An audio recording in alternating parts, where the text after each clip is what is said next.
बिस्मिल्लाहिर्रहमानिर्रहीम। तो आज की वीडियो में हम आपको बताएंगे कि किन चीज़ों से रोज़ा टूटता है और किन चीज़ों से नहीं टूटता। नंबर 1, कुल्ली करने से, नहाने, खुशबू सूंघने, तेल या सुरमा लगाने, इंजेक्शन या ड्रिप लगवाने से रोज़ा नहीं टूटता।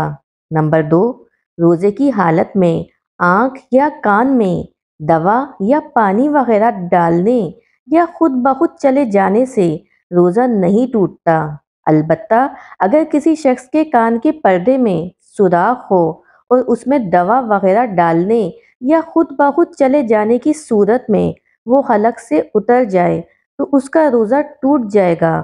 नंबर 3, नाक में दवा वगैरह डालने से रोज़ा उस वक्त टूटता है जब वो हलक से नीचे उतर जाए।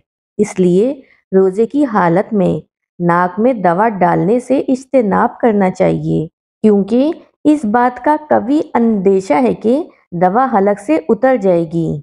नंबर 4, रोज़े की हालत में के उल्टी करने का हुक्म। पहला, रोज़े की हालत में अगर अपने इख्तियार से उल्टी की तो उस सूरत में अगर वो उल्टी मुंह भर के हो तो रोज़ा टूट जाता है, और अगर इससे कम हो तो नहीं टूटता। मुंह भर के उल्टी का मतलब ये है कि इसे रोकने या वापस निगलने में मुश्किलात का सामना हो, और अगर उल्टी बिला इख्तियार खुद ब खुद हो गई तो इससे रोज़ा नहीं टूटता, चाहे जितनी भी हो।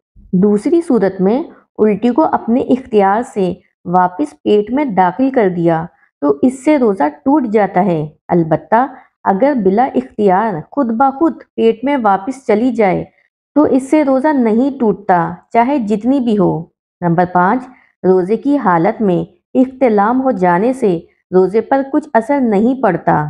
नंबर 6, रोज़े की हालत में जानबूझकर जमा करने से रोज़ा टूट जाता है। इस सूरत में कज़ा और कफ़ारा दोनों लाजिम हैं। नंबर 7, रोज़े की हालत में बीवी से बोसो किनार करने से रोज़े पर कोई असर नहीं पड़ता। अलबत्ता अगर इसके नतीजे में इंजाल या जमा तक नौबत आने का अंदेशा हो तो बोसो किनार से परहेज़ करना ज़रूरी है। नंबर 8, रोज़े की हालत में बोसो किनार से इंजाल हो जाए तो इससे रोज़ा टूट जाता है। इस सूरत में सिर्फ इसकी कज़ा लाजिम होती है, कफ़ारा नहीं। नंबर 9, रोज़े की हालत में महज निगाह करने या बुरे ख्यालात आने से इंजाल हो जाए तो इससे रोज़ा नहीं टूटता। नंबर 10, रोज़े की हालत में बिला इख्तियार भी धुआं या धूल हलक से उतर जाए तो इससे रोज़ा नहीं टूटेगा, लेकिन अगर कोई जानबूझकर ऐसा करे तो इससे रोज़ा टूट जाता है।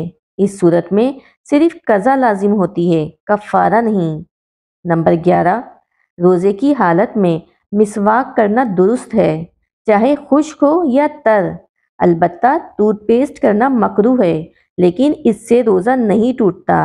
रोज़ा उस वक्त टूटेगा जब इसके ज़र्रात हलक से उतर जाएं। नंबर 12, रोज़े की हालत में कोई चीज़ चख कर थूक देने से रोज़ा नहीं टूटता, लेकिन बिला उज़ुर ऐसा करना मकरूह है।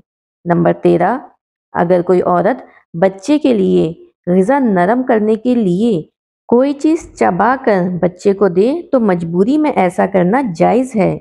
नंबर 14, वुज़ू और गुस्ल के दौरान गलती से पानी हलक में उतर जाए तो इससे रोज़ा टूट जाता है। इस सूरत में सिर्फ कज़ा लाजिम है, कफ़ारा नहीं। नंबर 15, रोज़े की हालत में कुल्ली करने के बाद 1 या 2 बार थूक देना काफ़ी है। इसके बाद मुंह में जो तरी रह जाती है इससे रोज़े पर कुछ असर नहीं पड़ता। नंबर 16, किसी शख्स ने गलती से सुबह सादिक तुलू हो जाने के बाद सहरी कर ली, इस ख्याल से कि अभी भी सहरी का वक्त बाकी है, तो ऐसे शख्स दूसरों की तरह कुछ खाए पिएगा नहीं, और उसके ज़िम्मे इस रोज़े की कज़ा लाजिम है, कफ़ारा नहीं। नंबर 17, कोई शख्स रोज़े की हालत में था और इसको कोई ऐसा शदीद मर्ज या उज़ुर लाहक हो गया जिसकी वजह से रोज़ा बरकरार रखना इसके लिए नुकसानदा हो गया, तो वो रोज़ा तोड़ सकता है। इसके ज़िम्मे इस रोजे की कज़ा लाजिम है, कफ़ारा नहीं। नंबर 18, रोजे की हालत में गुस्ल करना बिल्कुल दुरुस्त है। अलबत्ता बाज़ लोग समझते हैं कि ऐसे गुस्ल में क्योंकि गरारे करना और सांस के जरिए नाक में पानी चढ़ाना फ़र्ज है, तो रोजे की हालत में इस फ़र्ज पर अमल कैसे किया जाए? ये दरअसल एक गलत फहमी है, इसलिए पहले असल मसले को समझना चाहिए। मसला ये है कि ऐसे गुस्ल में कुल्ली करना और नाक में पानी डालना तो फ़र्ज है, अलबत्ता गरारे करना और नाक में पानी सांस के जरिए ऊपर तक चढ़ाना फ़र्ज नहीं, बल्कि ये इसके लिए सुन्नत के दर्जे में है। जो रोज़ेदार ना हो और जो रोज़ेदार हों, उनके लिए ऐसे गुस्ल में गरारे करने और नाक में पानी चढ़ाने का हुक्म नहीं है, बल्कि रोज़ेदार शख्स के लिए असल हुक्म ये है कि वो अच्छी तरह कुल्ली करे और अच्छी तरह नाक में पानी डाले, तो यही काफ़ी है। इससे फ़र्ज अदा हो जाता है।